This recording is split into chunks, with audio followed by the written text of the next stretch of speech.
Lorsque dans nos vies on n'arrive plus à avancer, quand la peur surgit pour des choses anodines sans prévenir, quand l'angoisse monte jusqu'à nous couper le souffle au point de croire qu'on va mourir, quand on rêve d'une autre vie mais qu'on se sent prisonnier de chaînes invisibles, quand l'enfance ou le passé ont laissé des marques qu'on ne voit pas mais qu'on ressent tous les jours, on parle souvent de trauma ou de traumatisme. Mais qui sait vraiment ce que c'est? Certains vont te dire que c'est comme ça et tu dois vivre avec, d'autres vont faire 10 voire 15 années de psychothérapie sans trop de succès, on veut se battre contre les fantômes du passé pour une vie meilleure, sans trop savoir contre quoi on se bat ou si on doit vraiment se battre. Alors on est pris dans un labyrinthe de ténèbres en apparence sans issue. Sans issue à moins qu'on ait la carte. Et si je te disais que le fonctionnement d'un trauma et la clé de sa libération étaient encodés dans Harry Potter? Je te dévoile tout ça dans un instant, mais avant, j'ai un cadeau pour toi. Un cadeau qui va t'aider à remettre du sens dans ta vie si tu l'as perdu. Si tes jours sont fades et que tu te demandes qu'est-ce que tu fais ici sur cette terre, si tu as l'impression qu'un trésor dort en toi mais que personne ne le voit, je te propose de découvrir quel type de super-héros ou de super-héroïne tu es de façon fun et ludique. C'est un petit test qui va révéler quels sont tes super-pouvoirs et comment tu vas pouvoir les utiliser pour vivre une vie pleine de joie et pleine de sens. Si tu veux le faire, je t'ai glissé un petit lien dans la description. Et maintenant, attache tes ceintures. Parce que je vais te révéler les clés de la guérison d'un trauma caché dans Harry Potter, étape par étape. Tout commence avec un événement que va vivre une personne et qui va générer chez elle une charge émotionnelle importante. Par exemple, un mage noir qui rentre chez toi et qui bute tes parents alors que tu n'as que 1 an. Et par la même occasion, il essaie aussi de te tuer. À ce moment-là, le bébé Harry n'a absolument pas le corps pour gérer une telle intensité émotionnelle. Ça le tuerait. Donc, une grosse partie de cette charge émotionnelle vécue par bébé Harry au moment de l'événement va rester bloquée dans son corps en attendant qu'il puisse la libérer. Et ce qu'on appelle un trauma, c'est ça. Ce n'est pas l'événement en lui-même, mais l'émotion qui est restée bloquée. Soit parce que comme Harry, on est trop petit pour supporter ça, soit parce qu'on nous a interdit de ressentir ces émotions à cause de notre éducation et de nos conditionnements. Vu que la charge émotionnelle est restée bloquée, elle va engendrer des perturbations dans le corps. À la suite du drame, Harry est marqué par une cicatrice sur le front qui va souvent lui brûler et lui faire mal. Il fait disparaître une vitre dans un zoo, il parle au serpent, il se téléporte sur le toit d'une maison pour échapper à son cousin malveillant, et quand il explose de colère contre sa tante, il la fait gonfler comme un ballon. Ses émotions impactent sa magie de façon incontrôlable. Elle est le langage de son corps quand ses mots ne suffisent plus. Et ce n'est pas un hasard si ces épisodes arrivent dans des contextes sociaux ou familiaux oppressants. Autrement dit, la magie incontrôlable, c'est le corps traumatisé qui crie faute d'avoir été écouté. La charge émotionnelle bloquée dans le corps va créer de l'hypervigilance. En gros, tout ce qui va te rappeler l'événement traumatique va susciter une réponse de stress dans ton cerveau. Au moment où Voldemort tue la mère de Harry, on peut voir des murs jaunes, un mobile avec des hiboux, une peluche flippante à moustache, des tableaux franchement pas très inspirés et des feuilles mortes qui tombent indiquant l'automne. À ce moment-là, bébé Harry a très certainement ressenti de la terreur, de la colère, de l'impuissance et de la tristesse. Vu que les émotions n'ont pas été libérées, son cerveau va associer les informations jaunes, mobile, hibou, peluche, moustache, tableau, automne et feuilles mortes aux émotions terreur, colère, impuissance et tristesse. Le récit n'a pas vraiment suivi cette logique, mais Harry aurait très bien pu ressentir un puissant mal-être tous les automnes sans savoir pourquoi, ne pas réussir à marcher dans les feuilles mortes, faire des crises d'angoisse devant les tableaux de Poudlard, avoir la phobie des hiboux ou des peluches, ou encore péter un câble quand Hermione l'invite chez elle pour regarder les Simpsons. C'est nul! Bon, je me permets quelques petits écarts, mais c'est pour que tu comprennes. C'est pour ça aussi que la cicatrice de Harry s'active en présence d'un danger perçu, et qu'il a détecté intuitivement la présence de Voldemort sous le turban du professeur Quirrell, comme si son corps se souvenait avant même que l'esprit ne comprenne ce qui se passe.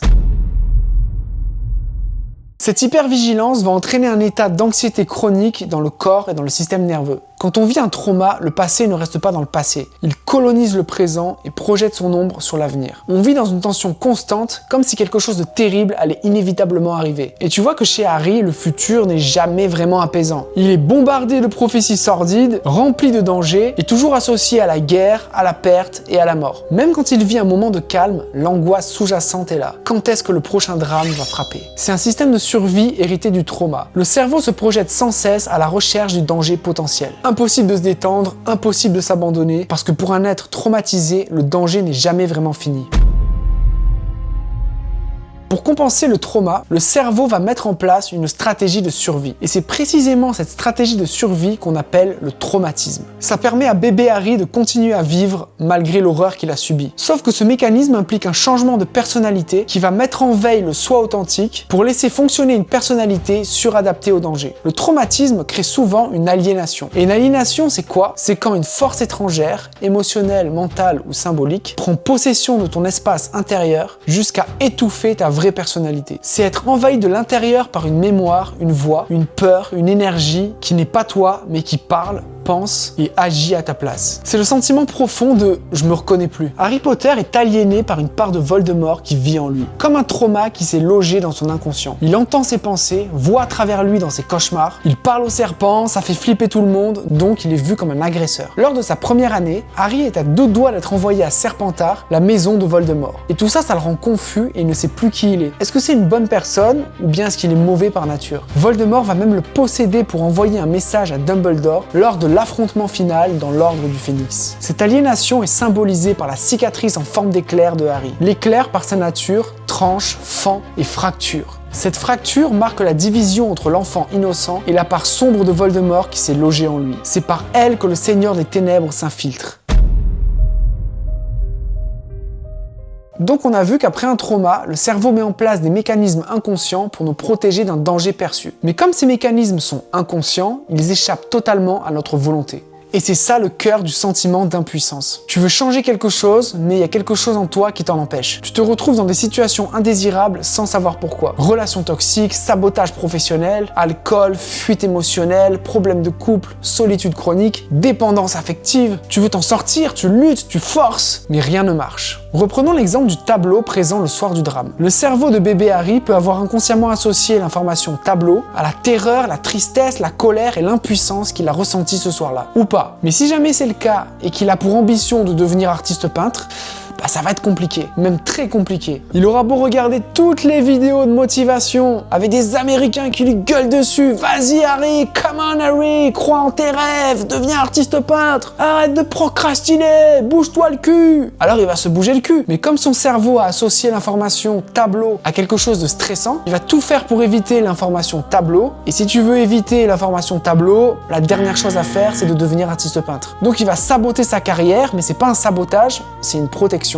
Et comme cette association elle est inconsciente, d'un point de vue conscient, il va se battre encore et encore pour son rêve d'artiste peintre sans succès, et comme il va pas comprendre pourquoi, ça va créer un sentiment d'impuissance. Bon, j'ai pris quelques petites libertés, mais c'est pour que tu comprennes. Pour revenir à l'histoire de J.K. Rowling, Harry a du mal à vivre en paix dans une famille aimante et unie. À chaque fois qu'il tente de vivre heureux avec les gens qu'il aime, il y a toujours quelque chose qui vient le saboter. Il voulait quitter les horribles Dursley pour vivre avec son parrain Sirius et enfin avoir un chez lui, mais sa cavale a rendu le projet impossible. Comme tous les ados, il aimerait bien avoir une amoureuse, mais sa relation avec Cho Chang est broyée par la douleur et le deuil. Avec son trauma, une grosse charge émotionnelle de tristesse est restée bloquée en lui. Autrement dit, il n'a pas fait le deuil de ses parents. Et ça, on le voit très bien lors de sa première année, lorsqu'il passe des heures à contempler ses parents dans le miroir du Riséd, et que Dumbledore le pousse à passer à autre chose. Du coup, la vie va le pousser à revivre des événements similaires pour qu'il puisse ressentir cette tristesse bloquée. C'est pour ça que tout au long du récit, Harry perd des figures parentales de substitution encore et encore. Sirius Black, Albus Dumbledore, Remus Lupin, comme pour revivre la douleur initiale jusqu'à ce qu'il puisse enfin la traverser. Avec tout ça, on peut avoir l'impression que le bonheur lui est interdit. Et l'impuissance traumatique, c'est précisément ça. Mais alors, comment s'en sortir? Comment se libérer d'un trauma? C'est précisément ce qu'on va voir dans la dernière partie.